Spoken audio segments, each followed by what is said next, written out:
सबसे पहले मैं जनरल सैयद आसिम मुनीर दिल की अथाह गहराइयों से आर्मी चीफ के ओहदे पर प्रमोट होने पर मुबारकबाद पेश करता हूं और उम्मीद करता हूं कि उनकी प्रमोशन मुल्क और फौज की कामयाबी का बायस बनेगी। मुझे पूरा यकीन है कि इनकी क़यादत में फौज कामयाबी के नए मनाजिल अंबूर करेगी और उनकी तैनाती फौज और मुल्क के लिए इंशाल्लाह बहुत मुस्बत साबित होगी। मुझे खुशी है कि मैं फौज एक मायनाज और काबिल सबूत के हवाले कर रिटायर हो रहा हूँ। जैसे कि जनरल डगलस मैकार्थर ने कहा था, old soldiers don't die, they just fade away. तो मैं भी अनकरीब गुलामी में चला जाऊंगा, लेकिन मेरा रूहानी राब्ता हमेशा फौज से कायम रहेगा। मैं जनरल आसिम मुनीर पाक फौज की कामयाबी के लिए दुआ गो हूँ। अल्लाह ताला आपका हामी और नासिर हो। पाक फौज जिंदाबाद, पाकिस्तान पाइंदाबाद।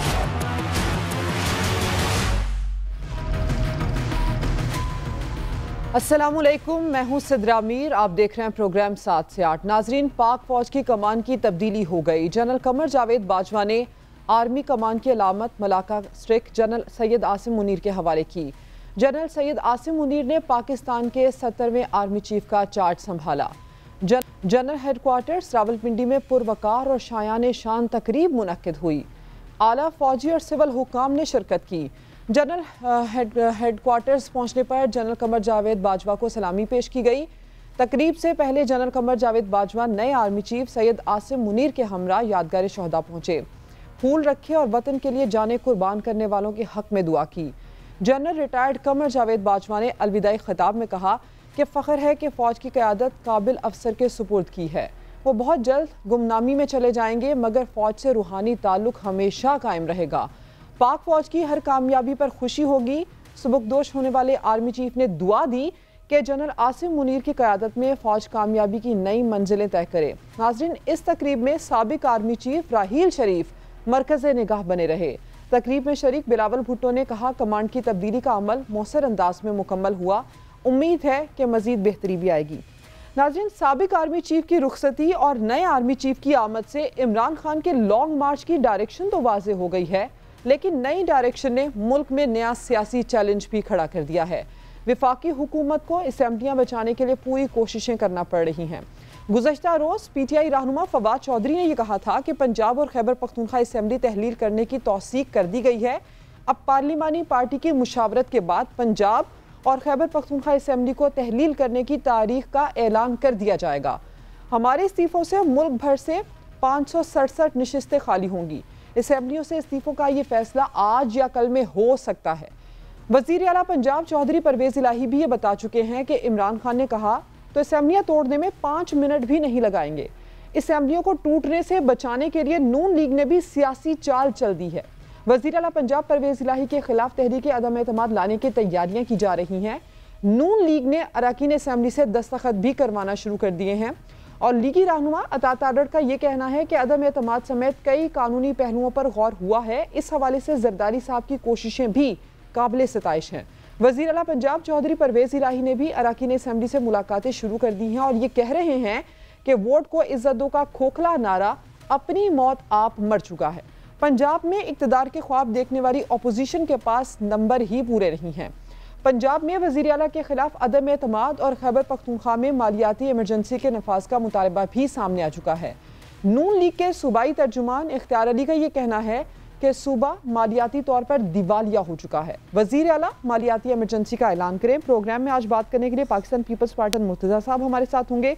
PMLN से हिना परवेज़ भट्ट साहिबा हमें ज्वाइन करेंगी और लॉ एक्सपर्ट हैदर वहीद साहब हमारे साथ मौजूद हैं। हैदर वहीद साहब, ये जो करंट सिचुएशन है, इस पर सबसे पहले मैं 2 स्टेटमेंट्स आपके सामने रखना चाहूंगी। कल हमारी बात हो रही थी कुंवर दिलशाद साहब से, तो उन्होंने ये कहा था कि ड्यूरिंग सेशन असेंबली तहलील नहीं की जा सकती। आइन के आर्टिकल 112 के तहत गवर्नर एतमाद का वोट लेने का हुक्म भी नहीं जारी कर सकता। अगर परवेज़ इलाही पंजाब असेंबली का इजलास मुलतवी करेंगे तो फिर उनके खिलाफ अदम एतमाद आ जाएगी। उसके बाद दूसरा स्टेटमेंट ये कि पिलडॉट के सरबरा अहमद बिलाल महबूब ने यह कहा है कि असेंबली सेशन होते हुए भी वज़ीर आला के खिलाफ तहरीक अदम एतमाद का नोटिस हो सकता है और गवर्नर एतमाद का वोट लेने का भी कह सकते हैं। वो ये भी कह रहे हैं कि आइन में ऐसी कोई मुमानत नजर नहीं आती। सर, दोनों सूरत हाल आपके सामने हैं, आइन क्या वजाहत करता है इसकी? देखें, पहले तो ये क्लियर हो जाए कि सेशन में होने से जो है वो नो कॉन्फिडेंस मोशन जो है उसके फाइल होने पे कोई रुकावट नहीं है। तो अगर सेशन में है इस वक्त प्रोविंशियल असेंबली, तो इसका ये मतलब नहीं है कि नो कॉन्फिडेंस मोशन फाइल नहीं हो सकता, और उसके फाइल होने से वजीर आला का जो इख्तियार है डिसॉल्व करने का असेंबली, वो रुक नहीं सकता, वो बिल्कुल रुक सकता है। जहां तक बात है डिसॉल्व करने की, तो वजीर आला का ये काफी स्ट्रेट फॉरवर्ड इख्तियार है, और वो इख्तियार कुछ इस तरह से है कि वो अगर एडवाइस दें गवर्नर को, तो वो एडवाइस बाइंडिंग होगी, और आई थिंक 6 आवर्स है या 48 आवर्स है, जिसमें अगर तो गवर्नर साहब कोई ना भी इस पे अमल करते हैं तो ये डिसोल्यूशन फाइनल हो जाएगी। जहां तक बात है कि आपने कॉन्फिडेंस का वोट लेना है, तो उसके हवाले से दो चीजें हैं। एक तो कॉन्फिडेंस का वोट जो है वो लेने के लिए गवर्नर साहब कह सकते हैं if he is satisfied, and the words are if he is satisfied के एतमाद जो है वो वजीर आला खो चुके हैं हाउस का। तो अगर इफ ही इज सैटिस्फाइड तो वो कह सकते हैं वजीर आला को कि आप एतमाद का वोट लें, लेकिन ये भी मेरा नहीं ख्याल बहुत सूदबंद होगा, क्योंकि इससे डिसोल्यूशन नहीं रुकती। अब वो कहेंगे कि मैं तो वैसे ही डिसॉल्व कर रहा हूं, आप मुझे कह रहे हैं एतमाद का वोट लो, ये लो, मैं डिसॉल्व करता हूं। तो डिसोल्यूशन की जहां तक बात है सिद्रा, तो उसके लिए नो कॉन्फिडेंस मोशन का फाइल होना जरूरी है सेशन के होने के बावजूद, क्योंकि बजट का भी सेशन नहीं है, इसमें यह फाइल हो सकता है। जहां तक डिसोल्यूशन ऑफ असेंबली को रोकने का ताल्लुक है, नो कॉन्फिडेंस मोशन के फाइल होने के अलावा मेरा नहीं ख्याल कोई भी तरीका है कि आप डिसोल्यूशन ऑफ असेंबली को वैसे रोक सकते हैं। यानी कि एतमाद का वोट लेने को गवर्नर कहेगा तो भी डिसोल्यूशन हो सकती है, और एतमाद के वोट लेने के लिए कहने में सेटिस्फैक्शन के। अच्छा हैदर वहीद साहब, अब अगर 1 या 2 दिन में पीटीआई ये अनाउंस कर देती है कि हम पंजाब असेंबली को तहलील करने जा रहे हैं, उससे पहले अपोजिशन भी ये पूरी कोशिश कर रही है कि ये फैसला ना हो, ऐसी क्या सूरत हाल हो सकती है कि अपोजिशन वो मूव अपनी प्ले करे जिसके बाद ये असेंबली तहलील होने वाला ऑप्शन वो जायल कर सके? देखें, उसके लिए 20% सिग्नेचर्स के साथ एमपीएस एक motion of no confidence file करें, और डिसोल्यूशन ऑफ असेंबली के नोटिफिकेशन पहले फाइल करें। जहां वो फाइल हो जाएगा तो 3 दिन बाद फाइल होने के और फिर 7 दिन तक, यानी तीसरे से 7वें दिन के दौरान उस पर फिर अमल दरामद होना होगा और वोटिंग होनी होगी। तो अगर तो नंबर्स हैं पीडीएम के पास, तो अदम एतमाद बेस्ट वे, अदम एतमाद से डिसोल्यूशन रुकेगी जब तक के अदम एतमाद पे वोटिंग नहीं हो जाती। लेकिन वो वोटिंग का अमल भी लाइक आई सेड के तीसरे और 7वें दिन तक है, इससे ज्यादा डिले नहीं हो सकता। अगर तो डिसोल्यूशन होती है और ईसीपी फिर किसी तरह से कहती है कि भाई हम तो करा ही नहीं सकते इलेक्शन, और लिहाजा जो काबीना है जिसके तश्कील में गवर्नर साहब का कलीदी किरदार है, तो फिर क्या वही इंतजामिया जो है लंबी चलेगी और वही फिर आगे इलेक्शन कराएगी? वैसे तो इलेक्शन 90 दिन में होने, और मेरा नहीं ख्याल के किसी भी तरह से आईनी तौर पे मजाज है ईसीपी ये कहने के कि हम करा नहीं सकते इलेक्शन। हैदर वहीद साहब, मजीद भी कुछ पॉइंट्स हैं जिन पर आपकी राय लेना जरूरी है। हसन मुर्तजा साहब आ गए, उनको शामिल गुफ्तगू करते हैं। हसन मुर्तजा साहब, सबसे पहले तो आप ये बता दें कि आसिफ अली जरदारी साहब का शहबाज शरीफ से मुलाकात करना इन हालात में बड़ा अहम है। इस मुलाकात में क्या मशवरा दिया जरदारी साहब ने वजीर आजम को? देखिए, मेरी अभी उनसे तो बात नहीं हुई, लेकिन यकीनन उस पर मशावरत हुई होगी कि पंजाब असेंबली या दूसरी जो असेंबलियों की बातें की जा रही हैं वो नहीं होना चाहिए। क्योंकि देखें, कुछ चीज़ें ऐसी होती हैं जिनको बिला वजह जो भी कवानीन हैं या आईनी जो चीज़ें हैं, वो बिला वजह तो आप इस तरह तो नहीं कोई उठे और एक किसी की ख्वाहिश पर कोई ऐसा काम कर दिया जाए जिससे 12 करोड़ लोगों की जो राय है उसको सैबोटाज कर दिया जाए, मुमकिन नहीं है। और मैं नहीं समझता, ये सारी चीजें तो नेक्स्ट स्टेप है जिसमें हमें इन्हें गौर करना चाहिए। सबसे पहले तो ये है कि वो असेंबलियां डिसॉल्व करेंगे या नहीं करेंगे। बहस तो इस बात की है। हसन मुर्तजा साहब, पीटीआई का ये वर्जन है कि वो 1 से 2 दिन में असेंबली कर देंगे, इस चीज का वो ऐलान उनकी जानिब से कर दिया जाएगा। हमजा शहबाज साहब से भी सर आपकी मुलाकात हुई है, तो क्या हमजा शहबाज साहब भी इस सूरत हाल में सोच रहे हैं, इसका हल क्या निकाला जाएगा? देखिए, पीटीआई डायरेक्टली हुकूमत में नहीं है, हुकूमत यहाँ पे जो है वो परवेज इलाही साहब लेकिन परवेज इलाही साहब तो वही कर रहे हैं ना जो इमरान खान साहब उनको कहते हैं, और वो एलानिया ये बात कहते भी हैं। देखिए ये चीजें कहने को और होती हैं, करने को और होती हैं। इस पे आप देखेंगे आने वाले वक्त में कि क्या होता है। और ये मैं नहीं समझता कि परवेज इलाही साहब जो है वो इतना जल्दबाजी और जज्बाती अंदाज में ये कर गुजरेंगे। ठीक है, वो उनके अलाइज हैं, उनकी वजह से उनकी हुकूमत है, लेकिन परवेज इलाही साहब बड़े जीरक सियासतदान हैं, बड़ी गहरी नजर रखते हैं वो हालात पर। वो ऐसी गलती नहीं करेंगे कि वो अपनी बनी बनाई गवर्नमेंट जो है उसको वो किसी की ख्वाहिश पे घर भेज देंगे। ये मुमकिन नहीं है।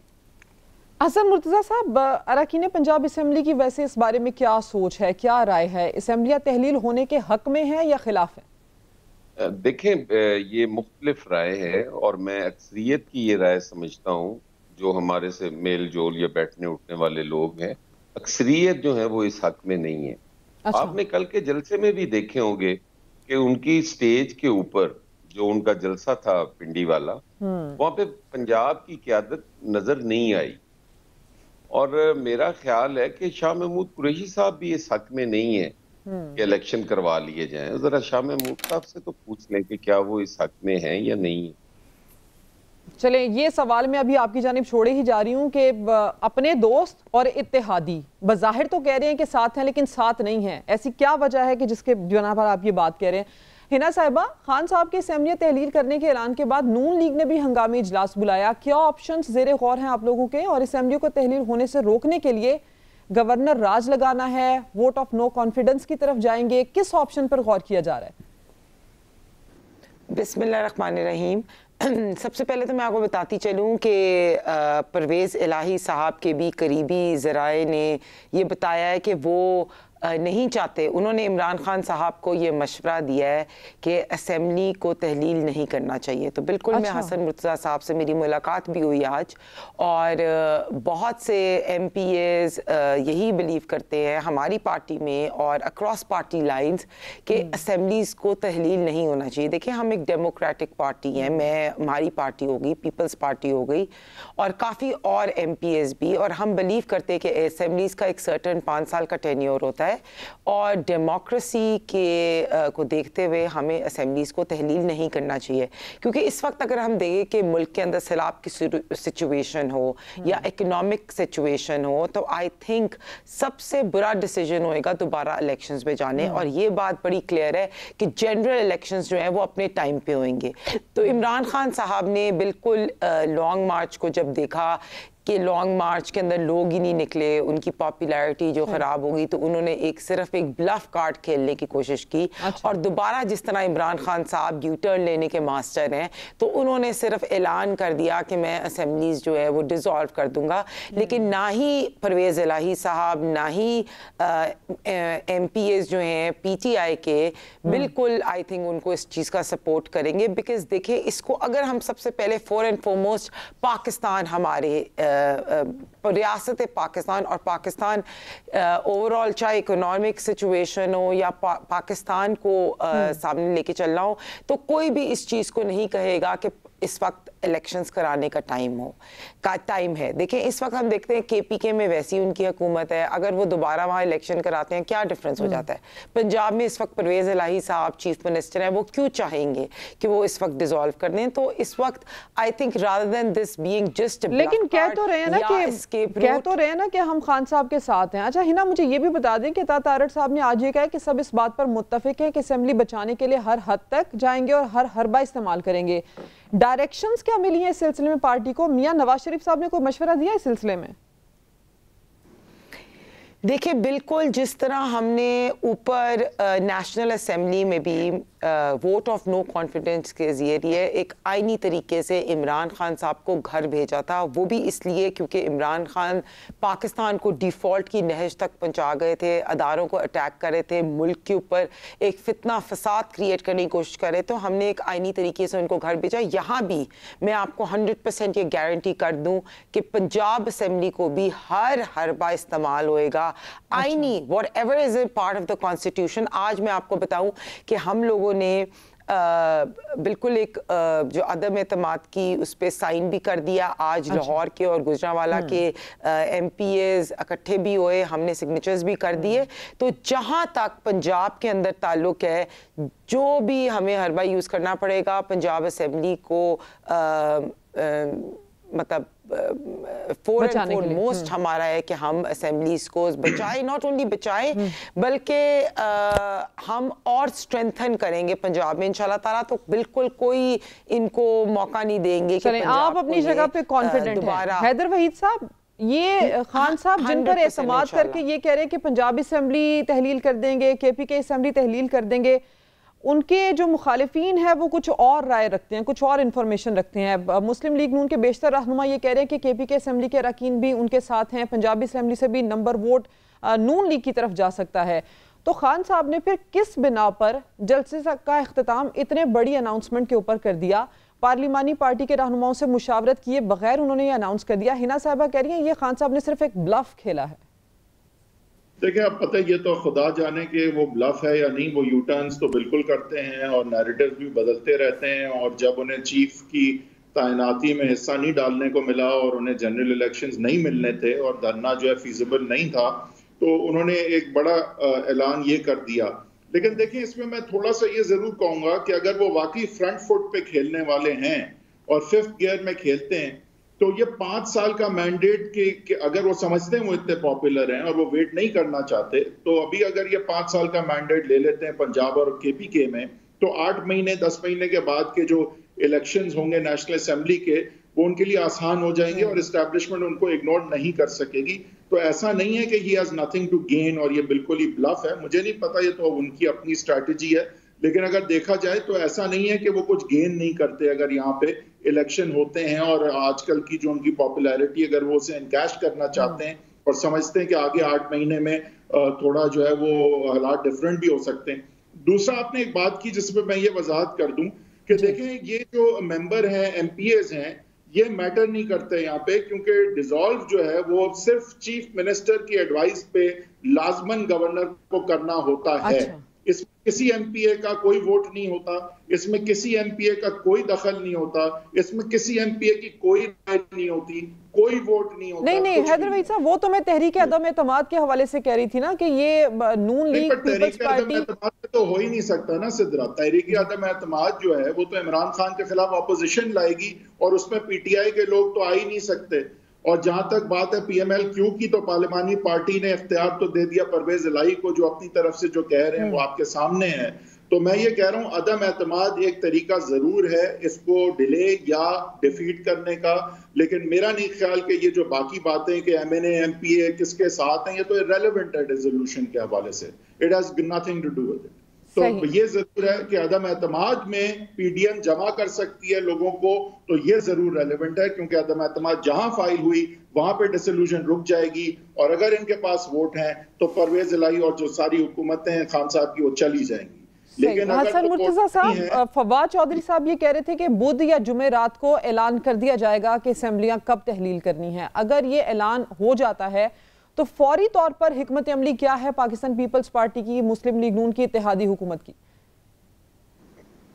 देखें, शायद आपकी नजर से नहीं गुजरी, एक खबर अभी मैंने देखी है जी, जिसमें उन्होंने ये 1 हफ्ते के लिए पोस्टपोन कर दिया है अपना ये इक़दाम कि हम असेंबलियां तोड़ने जा रहे हैं। लेकिन वो हफ्ता बाद तोड़ें या हफ्ता पहले तोड़ने की वो अगर कोई मूव करते हैं तो उसमें हमारे पास नो कॉन्फिडेंस का ऑप्शन मौजूद है।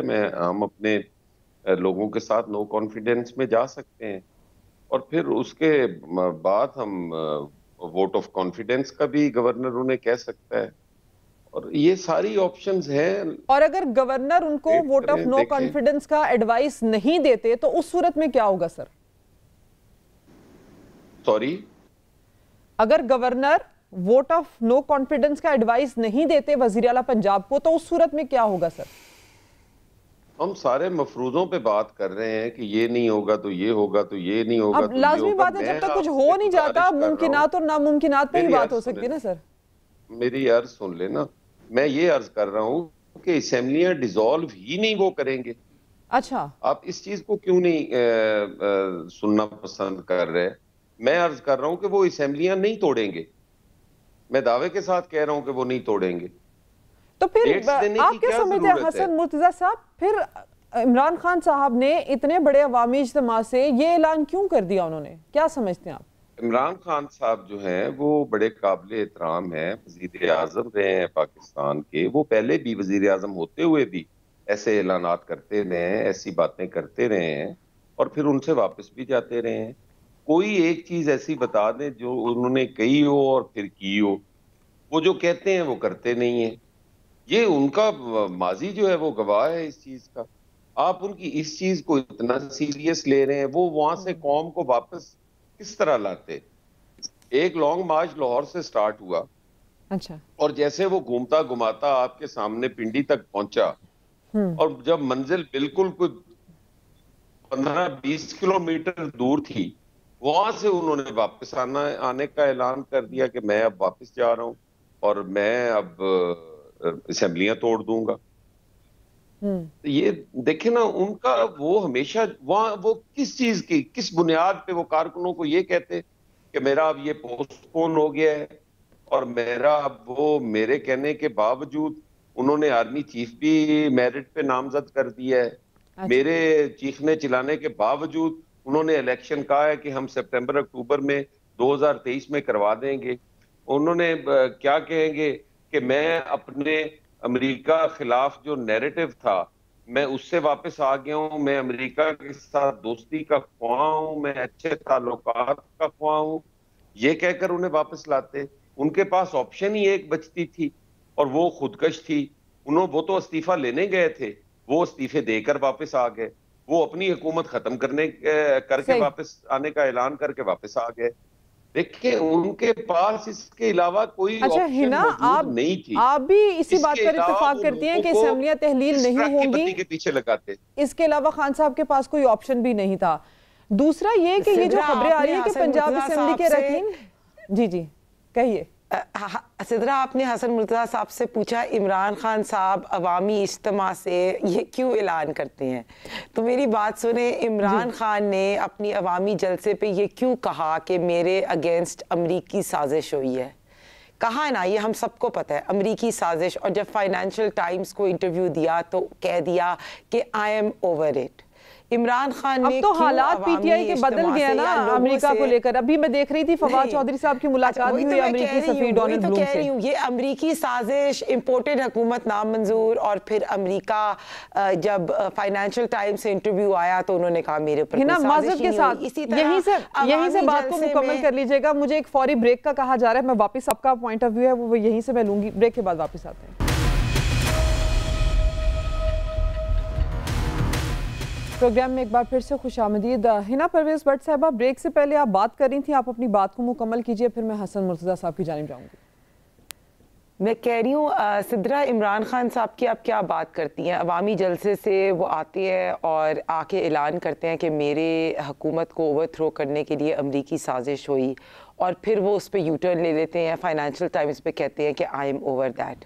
इमरान खान साहब की आप क्या बात करती हैं कि वो अवामी जलसे में आते हैं और कहते हैं कि अदारों ने मेरे ख़िलाफ़ जो है अदम एतमाद लेके आए, और फिर वो खुद ही कह देते हैं कि अच्छा अगर वो नहीं लेके आए तो हमें मुझे बचा तो सकते थे। इमरान खान साहब, अभी हम लॉन्ग मार्च की बात करें, कह रहे थे लॉन्ग मार्च में 20 लाख से ऊपर लोग होंगे। अब बिल्कुल मैं हसन मुर्तजा की बात को इंडोर्स करती हूँ कि देखें लॉन्ग मार्च फ्लॉप हुई, लॉन्ग मार्च में लोग नहीं आ सके, उन्होंने सिर्फ अपनी फेस सेविंग के लिए एक कार्ड खेल दिया, ब्लफ, फिर से आवाम को बेवकूफ़ बनाने के लिए, फिर से ट्रक की बत्ती के पीछे लगाने के लिए, फिर से अपने वोटर्स को बेवकूफ़ बनाने के लिए कार्ड खेल दिया, क्योंकि इमरान खान को पता है कि मुल्क के अंदर मैं इंस्टेबिलिटी कॉज करूँ। पहले भी हमें पता है कि इन्होंने किस तरह मुल्क के अंदर एक फॉरेन फंडेड फितना, जिस तरह की बात करते थे, बाहर से पैसों में लेके इन्होंने मुल्क के अंदर फितना फसाद क्रिएट करने की कोशिश की, इन्होंने एनआरकी क्रिएट करने की कोशिश की, मुल्क को डिफॉल्ट की नहज तक ये लेके आ गए, अदारों पे अटैक किया, इलेक्शन कमीशन पे अटैक किया, इन्होंने मिलिट्री एस्टैब्लिशमेंट अटैक किया। आज तक भी, अभी मैं देख लूँ इनकी, मैं टीम देख रही थी, वो अरसलान बेटा और बुशरा बीबी की जो टीम है उन्होंने आज भी जनरल बाजवा के अगेंस्ट ना ट्रेंड शुरू किए हुए हैं। तो ये बातें हम इमरान खान की क्या करें? मुल्क के अंदर जब भी फितना क्रिएट करना होएगा, मुल्क के अंदर फसाद क्रिएट करना होएगा, अदारों को अटैक करना होएगा, जुडिशरी को मीर जाफर मीर सादिक कहना होएगा, इन्होंने अपने सारे पॉलिटिकल जो भी लोग हैं हम except those people who follow PTI or are under PTI's umbrella, all those people are called गद्दार। तो इसमें हम और क्या बात कर सकते हैं? ऐसे लोग तो पाकिस्तान के फिर भी आपने तबसरा कर दिया हिना साहबा। हसन मुर्जा साहब, खान साहब ने हमेशा बैरूनी साजिश का बयानिया बनाया, अमेरिका का नाम लिया, तनकीद की, और आज फवाद चौधरी साहब ने अमेरिकी सफीर से मुलाकात की है। क्या समझते हैं आप, क्या वजह हो सकती है इस मुलाकात की?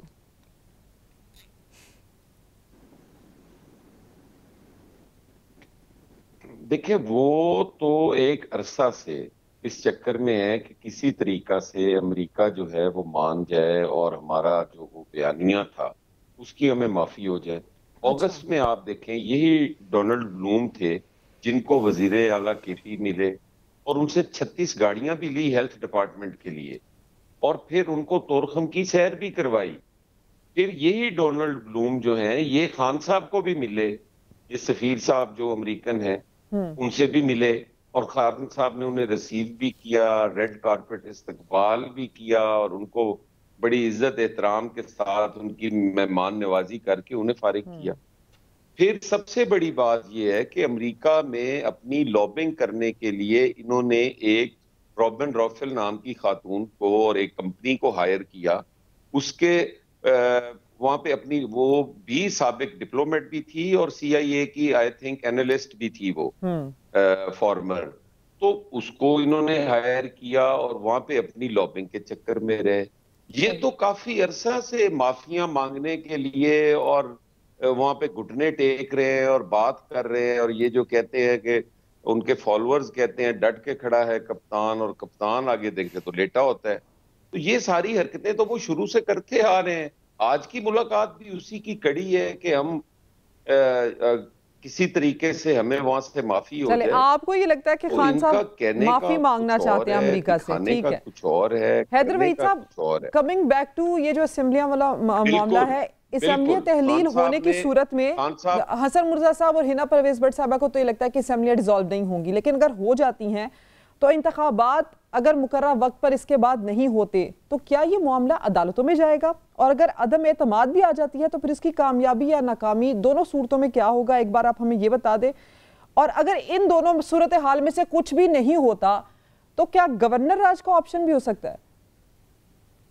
देखिए, गवर्नर राज का ऑप्शन जो है वो इंतहाई पेचीदा और मुश्किल है। उसका जो एक स्टैंडर्ड है वो कुछ इस तरह से है कि गवर्नर साहब जो है उनको ये समझ हो कि इस वक्त ये हुकूमत जो है बिल्कुल मफलूज है और अपने फंक्शंस, आईनी फंक्शंस बिल्कुल भी नहीं परफॉर्म कर सकती, और ये असेंबलियां बिल्कुल काम नहीं कर सकती। ये बहुत हाई थ्रेशोल्ड है और मेरा नहीं ख्याल कि इन हालात में, जो कि बहुत अच्छे नहीं है बेशक, लेकिन ऐसे भी नहीं है कि बिल्कुल ये हुकूमत का फंक्शन ही नहीं कर रही, फंक्शनेबल है ही नहीं। तो उसी सूरत में गवर्नर राज लग सकता है, और इसलिए 2007 या 2009 में जब पिछली दफा लगा था तो उसको भी रद्द कर दिया गया था और कोर्ट से सेटिसाइड हो गया था। मेरे ख्याल से इन हालात में भी अगर गवर्नर राज की तरफ जाएगी PTN की हुकूमत तो मेरा नहीं ख्याल वो सस्टेनेबल होगा किसी भी तरह से। आपने बात की जहां तक अदम एतमाद की, तो अदम एतमाद तो देखें अभी अगर फाइल होगा तो डिसोल्यूशन रुक जाएगी, डिसोल्यूशन अगर रुक जाएगी तो फिर 3 दिन के बाद और 7 दिन के अंदर वोटिंग उस पर होनी होगी। अगर वोटिंग हो जाएगी और अदम एतमाद कामयाब हो जाएगी तो उस सूरत में जाहिर है वजीर आला हट जाएंगे फिलफौल, लेकिन कामयाब होने में PTI के अरकान का ताउन ये हासिल नहीं कर सकेंगे। बात फिर रह जाएगी PMLQ की।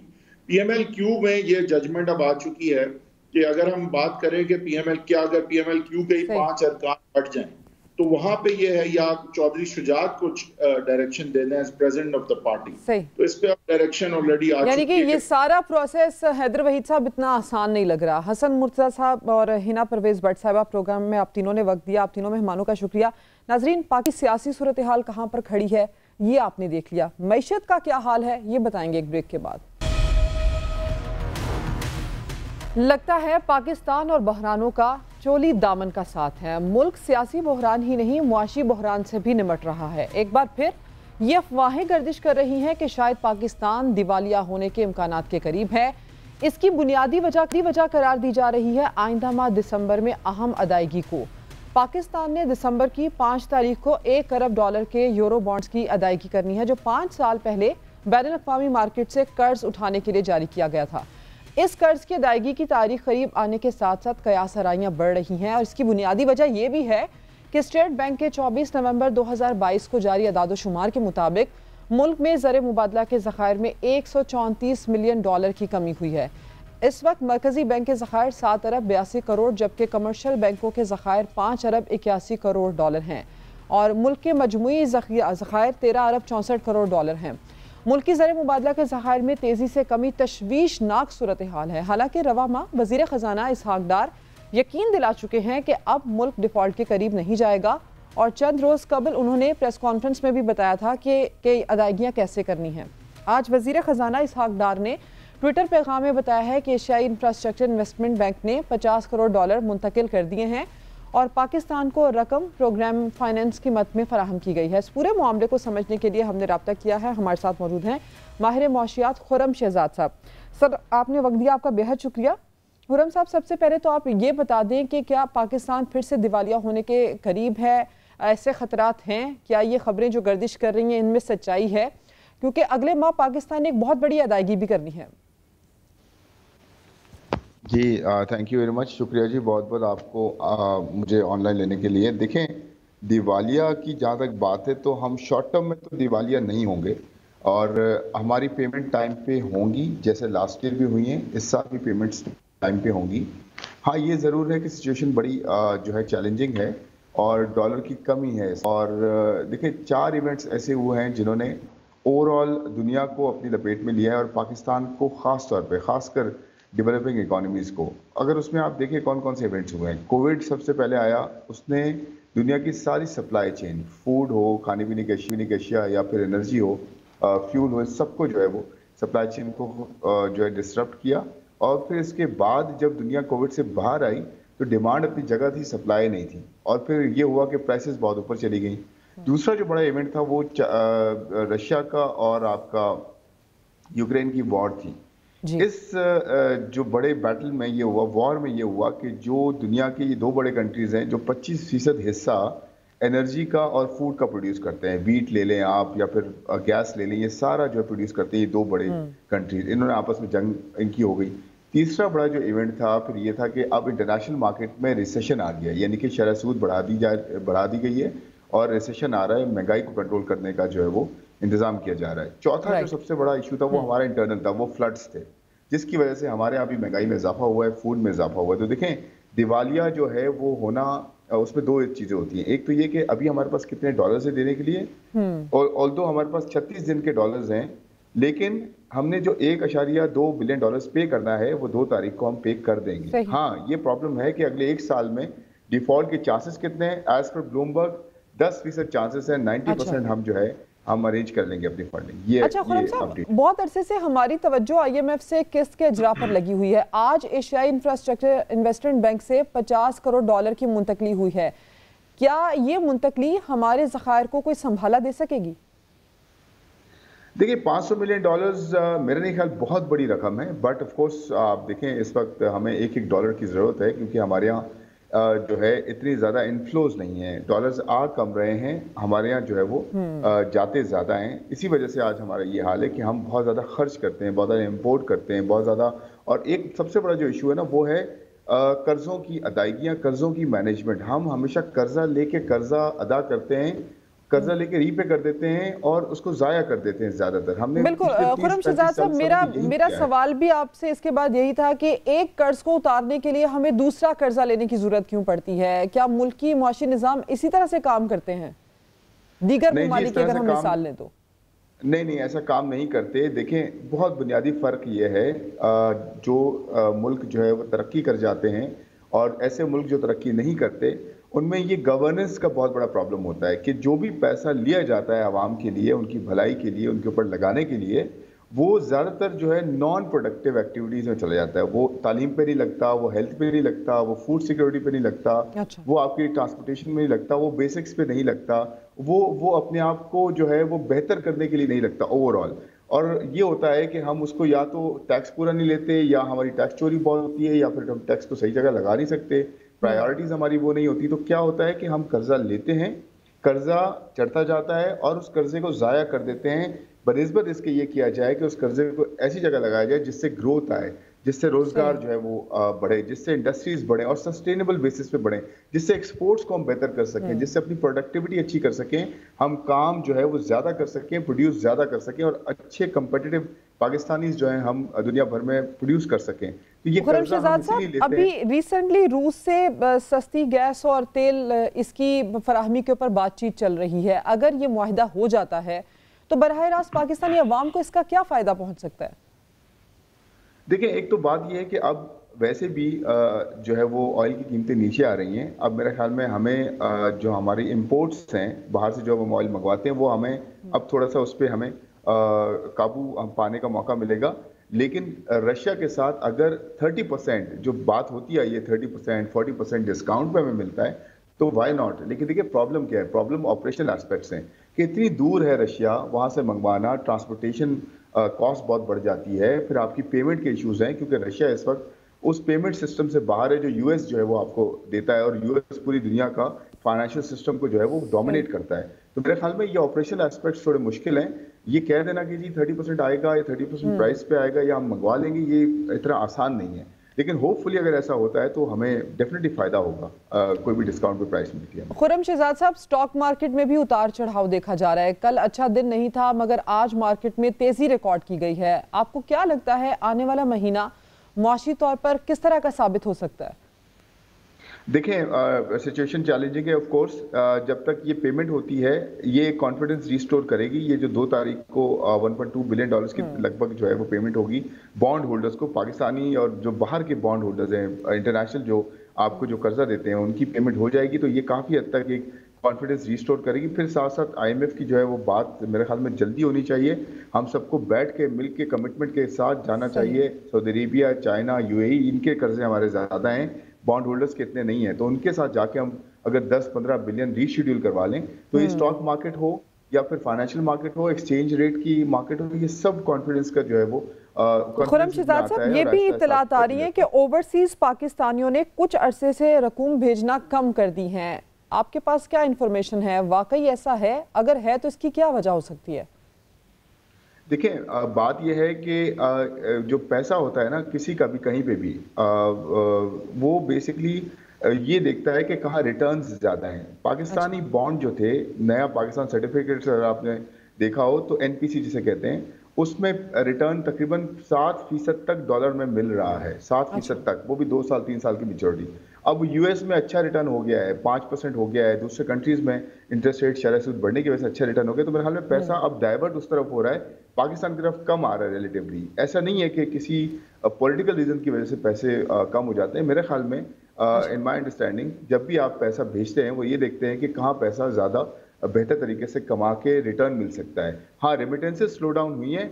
मेरे ख्याल में रेमिटेंसेज इसलिए स्लो डाउन हुई हैं, जो पाकिस्तानी हमारे भाई बहन बाहर काम करते हैं और पैसे भेजते हैं, वो इसलिए स्लो डाउन हुई है कि हवाला हुंडी काफ़ी बढ़ गया है, ये एक्सचेंज रेट की वॉलेटिलिटी की वजह से। अदरवाइज अगर ये ठीक हो जाए, स्टेट बैंक थोड़ा सा इसमें एक्शंस ले, तो मेरे ख्याल में चीज़ें काफ़ी बेहतर हो सकती हैं और हमारी एक्सटर्नल फ्लोज सारी सूरत हाल पर खुर्रम शहजाद साहब आपने तबसरा किया, आपने वक्त दिया, आपका बेहद शुक्रिया। नाज़रीन, प्रोग्राम खत्म हो गया, आपसे मुलाकात होगी कल। अपना ख्याल रखिए।